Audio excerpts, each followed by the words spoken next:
I don't know if I think that he's a total buy low, but I think we need to have a conversation about Kyle Pitts, who really hasn't delivered on the wild aspirations that fantasy managers who took him with the top 50 pick had. He's definitely playing a lot. He definitely has uncommon size. He's not separating that much. Sometimes his routes look like he's running in like half speed, and sometimes he looks like he's running at full speed. And when he's running at full speed, he looks dangerous, but it might be more of like a straight line thing versus, his ability to like wiggle and cut. Maybe he just doesn't have as much of that as he looked like he had in college. I don't know if he's a buy low. I don't know if he's someone that would I give away the bottom piece on my bench for him? Sure.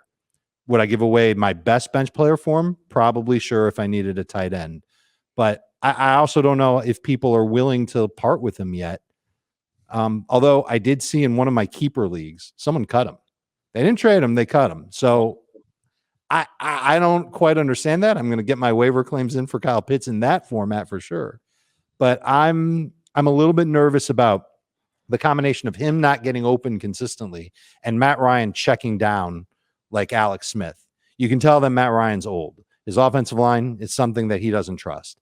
And that's why Cordell Patterson and Mike Davis have had such a role in the passing game. It's why Calvin Ridley hasn't delivered amazing numbers through the first 3 weeks of the season. And it's why Pitts has had, I guess, modest targets, but excluding week 3, that was pretty pitiful.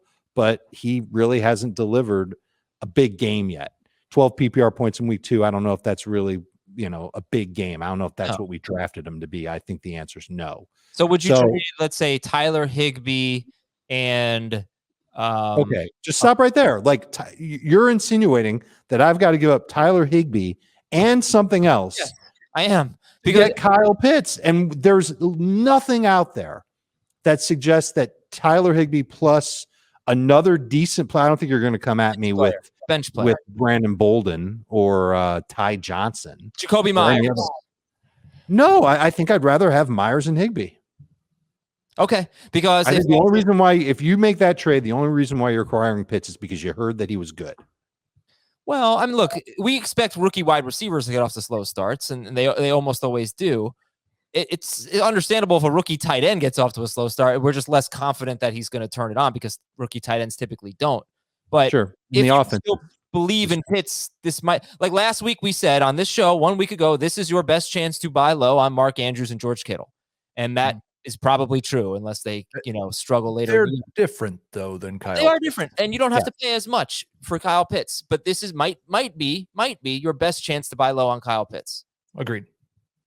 And maybe have a plan. If you acquire Kyle Pitts, you better have another plan at tight end just in case this doesn't get better. His targets have gone from 8 to 6 to 3 over the last 3. I don't agree with that necessarily, because I think if you're acquiring Kyle Pitts, you probably don't really have a plan at tight end. If you get right, you're probably in that half of the league that's streaming crap tight ends. Yeah, right, I mean, but at least with that a successful way to end your streaming problem.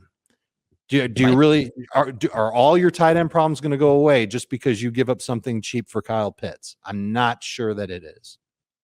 No, but it could be worth the risk if you give up something that you're just not going to use. If you have your 4th or 5th wide receiver and you can trade for Kyle Pitts, I don't even know if that's possible. I don't think that I could pull that off in our leagues, but somebody dropped him in one. You just never know how people are valuing Kyle Pitts. I think fantasy managers are going to be patient with him at least for another couple weeks, but we'll see.